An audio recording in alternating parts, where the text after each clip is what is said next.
17세기 영국에서는 크리스마스가 폐지됩니다. 그런데 미국에서도 똑같은 일이 일어납니다. 크리스마스를 못 지키게 한 거죠. 산타클로스가 예수님의 자리를 대신 차지하고 있고, 크리스마스 트리, 장식 등 자본주의에 물든 소비 문화가 되어버린 오늘날의 크리스마스의 현실을 보면 성경에 나와 있지 않기 때문에 예수님이 정확하게 언제 태어나셨는지 알 수는 없지만 한겨울인 12월 25일이 아니라 봄이나 여름에 태어났을 가능성이 크다. 그럼 이걸 지켜야 되나 말아야 되나? 왜? 언제부터? 무엇 때문에 12월 25일이 크리스마스, 예수님의 탄생일로 지켜지게 되었을까요?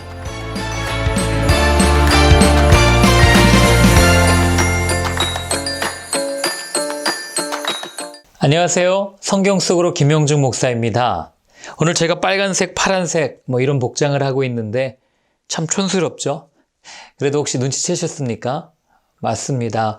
이제 며칠 후면 예수님의 탄생을 기념하는 크리스마스입니다. 그래서 오늘은 크리스마스에 대해서 함께 좀 이야기를 나눠보고자 합니다. 자, 여러분들은 크리스마스 하면 무엇이 떠오르십니까? 산타 할아버지? 장식? 선물? 저는 크리스마스 하면 어렸을 때 이 선물을 많이 받던 기억이 있어서 산타 할아버지가 떠오르기도 하고, 그리고 매년 크리스마스 이브에 했던 영화가 있어요. 혹시 기억하십니까? 나홀로 집에 시리즈. 예, 그게 그렇게 떠오릅니다. 그리고 또 크리스마스 하면 어떤 음식을 먹을까? 또 어떤 선물을 줄까? 또 어떤 카드를 쓸까? 또 사랑하는 연인과 어떤 크리스마스를 보낼까? 이런 생각을 하지 않을까 싶습니다. 자, 오늘은 크리스마스가 정말 예수님의 생일일까라는 질문에 대한 답을 드리려고 합니다.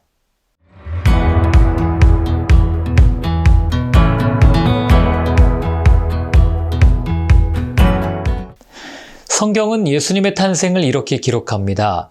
오늘 다윗의 동네에 너희를 위하여 구주가 나셨으니 곧 그리스도 주시니라.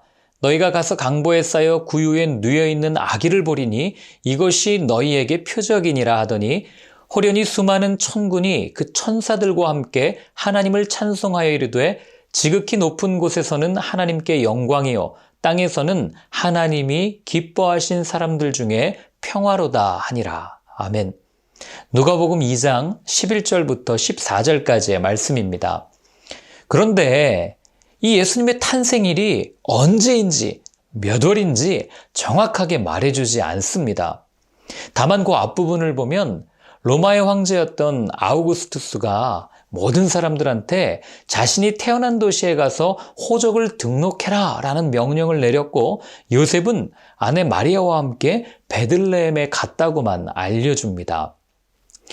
텍사스 대학교의 펜넬 레스테드 이 역사학 교수는요, 이것에 대해서 이렇게 이야기합니다. 성경에 나와 있지 않기 때문에 예수님이 정확하게 언제 태어나셨는지 알 수는 없지만 예수님께서 태어나시던 밤에 이 양을 치던 목자들이 들판에 나와 있었던 것으로 보아서 한겨울인 12월 25일이 아니라 봄이나 여름에 태어났을 가능성이 크다. 이렇게 이야기를 합니다.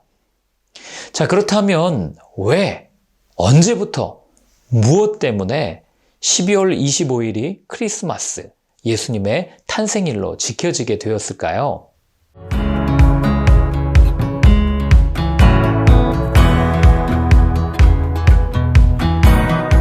크리스마스는 크라이스트 그리고 메스의 합성어입니다. 크라이스트는 예수님, 메스가 미사 또는 예배를 의미하죠. 즉 예수님을 예배하는 날이 크리스마스인 거예요. 예수님의 탄생일은 본래 1월 6일로 지켜졌습니다. 그러다가 이 서방교회가 354년 정도, 그리고 동방교회가 378년부터 12월 25일을 예수님의 탄생일로 기념하게 됩니다. 이는 콘스탄티누스 황제의 기독교 공인과 그리고 이 로마 이 사회와 관련이 깊습니다.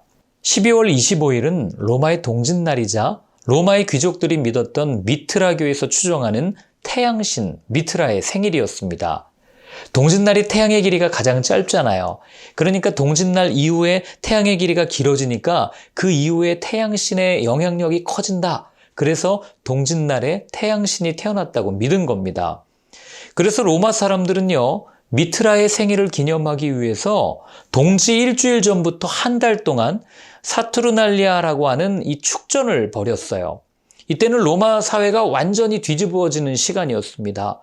노예가 주인의 파티에 참석하기도 하고, 그리고 주인이 노예를 위해서 봉사하기도 하고, 그리고 이때 농경의 신으로 섬기던 사투르누스에게 감사하는 제사도 드리고 마음껏 먹고 즐기고 마시고 하던 그런 축제였어요.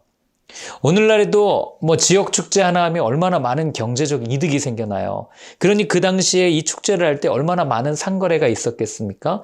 그러니 로마 정부는 이런 경제적인 측면을 고려하지 않을 수가 없었던 겁니다. 그럼 그건 로마 정부 얘기고 그게 그리스도인들이랑 무슨 관계가 있냐 이렇게 물으실 수 있죠. 여러분, 한 사회에 그리스도인들만 살면 문제가 되지 않습니다. 문제는 다른 종교를 믿는 사람들과 섞여 사니까 이 고민하기 시작한 거예요. 무엇을 고민했을까요? 교회가 이런 고민을 한 거죠. 교회가 이렇게 복음을 막 전하다 보니까 우리가 이교도들의 축전을, 저 불행한 축전을 막는 것이 불가능하다면 차라리 그 축제를 적극적으로 받아들여서 거기에 기독교적 의미를 부여하자, 기독교적 옷을 입히자, 이렇게 생각한 겁니다. 좋은 말로 하면 누구나 함께 할 수 있는 날로 바꾸자라는 것이었고, 나쁜 말로 하면 이교도 수가 훨씬 더 많잖아요. 그들을 흡수하기 위해서 적당히 타협을 한 겁니다.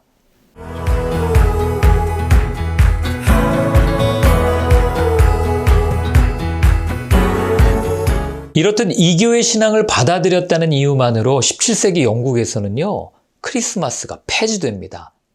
17세기가 청교도의 시대잖아요.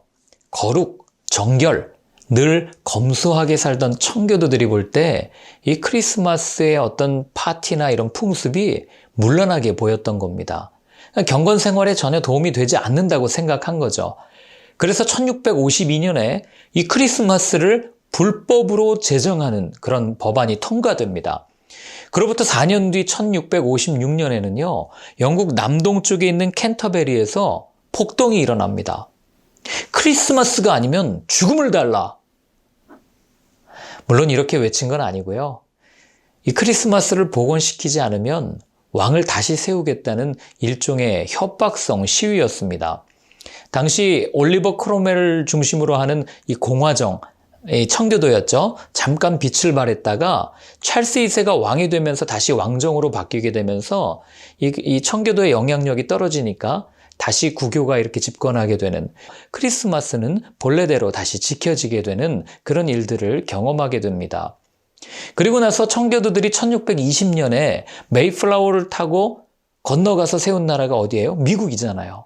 그런데 미국에서도 똑같은 일이 일어납니다. 크리스마스를 못 지키게 한 거죠. 더군다나 영국과의 이 독립전쟁 이후에 사람들은 영국산이다 그러면 무조건 싫어하는 거예요. 영국 절기야, 영국에서 온 거야, 그럼 다 싫어해요. 그러니 당연히 크리스마스도 안 지켰겠죠. 그러다 남북전쟁 이후에 1870년에 이 미국의 그랜트 대통령이 국민의 화합을 위해서 다시 크리스마스를 연방 공휴일로 지정하게 됩니다. 그 이후로 오늘날과 같이 크리스마스가 지켜지게 된 겁니다.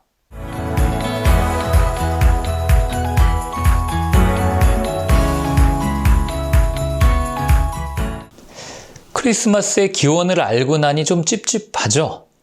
그럼 이걸 지켜야 되나 말아야 되나 고민이 될 겁니다.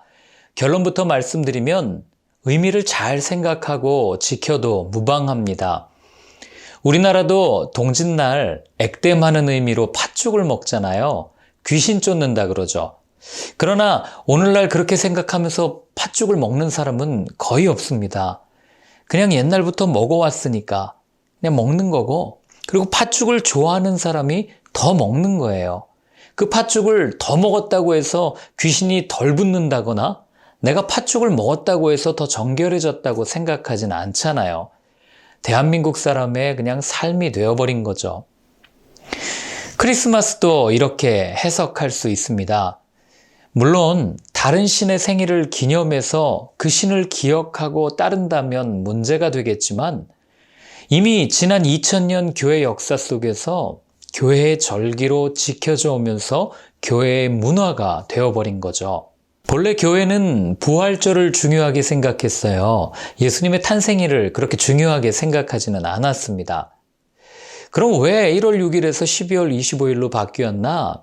아까 여러 가지 정치적 이유와 또 여러 가지 의미를 얘기했지만 이것을 예일대학교 교회사 교수인 롤란드 베인턴 교수가 자신의 책 세계교회사에서 정확하게 언급합니다. 기독교 회심자들이 이웃 이교도들과 뒤섞여 태양신 탄생일 기념행사에 참여하는 것을 막기 위해 이날을 대립 축일로 만들기 위함이었다. 여기에는 기독교 축일이 대립하고자 하는 축일과 너무 흡사하게 될 수 있다는데 위험이 있었다. 이렇게 말을 합니다. 그러니까 당시 교회는 이 부수적인 문제에서는 융통성을 발휘한 거고 핵심적인 교리 문제에 있어서는 강경한 태도를 취했다는 것을 알 수 있습니다. 이교도 신앙과 타협했다는 관점, 그리고 선교적 측면에서 문을 열어주었다는 두 가지 관점으로 해석이 가능한 질문이 바로 크리스마스에 관한 질문입니다. 어느 입장에 있느냐에 따라 옹호할 수도 있고 반대할 수도 있는 그런 질문이라고 생각이 됩니다. 그러나 롤란드 베인턴 교수의 이 지적처럼 이 주객이 전도되어서 본질을 잃게 된다는 그 말처럼 오늘날 우리가 보내고 있는 이 크리스마스에 대해서는 한번 깊이 고민해 볼 필요는 있어 보입니다. 크리스마스가 이교도들의 신의 생일을 따른 것이라고 무조건 비방하거나 나쁘게만 볼 필요는 없습니다. 초대교회도 나름대로 많은 이들에게 복음을 전하기 위해 노력한 흔적이다라고 우리가 생각할 수 있기 때문에 그래요. 그러나 전도의 편의를 위해 만든 이 문화라는 도구가 복음을 질식시킨다면 그 시작하게 된 원인, 의미를 다시 생각하고 보완해서 수정할 필요는 있어 보입니다.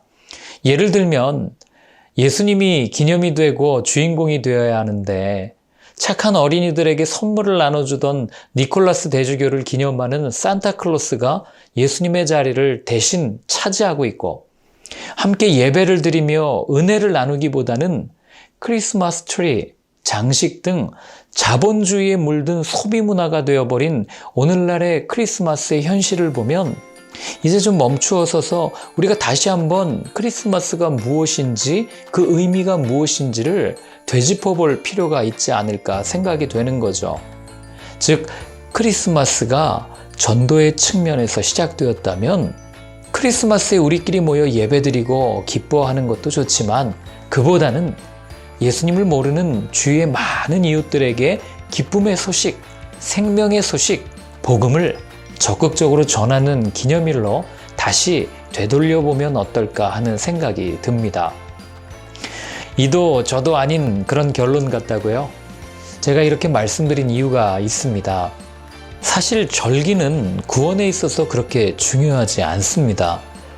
여러분이 사시는데 명절이 그렇게 중요하십니까?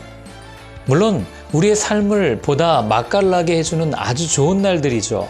그렇지만 명절을 지키는 사람이 행복해야 하고 명절의 본래 의미를 생각하면서 가족 간에 화목하게 지내는 것, 이게 더 중요하지 않겠어요? 그리스도인도 이와 같습니다. 교회 절기도 물론 중요하죠. 그러나 그보다 더 중요한 것은 예수님께서 오신 이유를 알고 그에 맞게 그리고 맡겨주신 사명을 잘 감당하면서 사는 우리의 삶이 이 절기보다 더 중요한 겁니다. 그래서 그리스도인에게는 매일매일이 예수님의 탄생, 성육신의 사랑을 기념하는 크리스마스고 십자가의 고난에 동참하는 순환일이고 부활을 경험하는 부활절이 되어야 한다는 겁니다.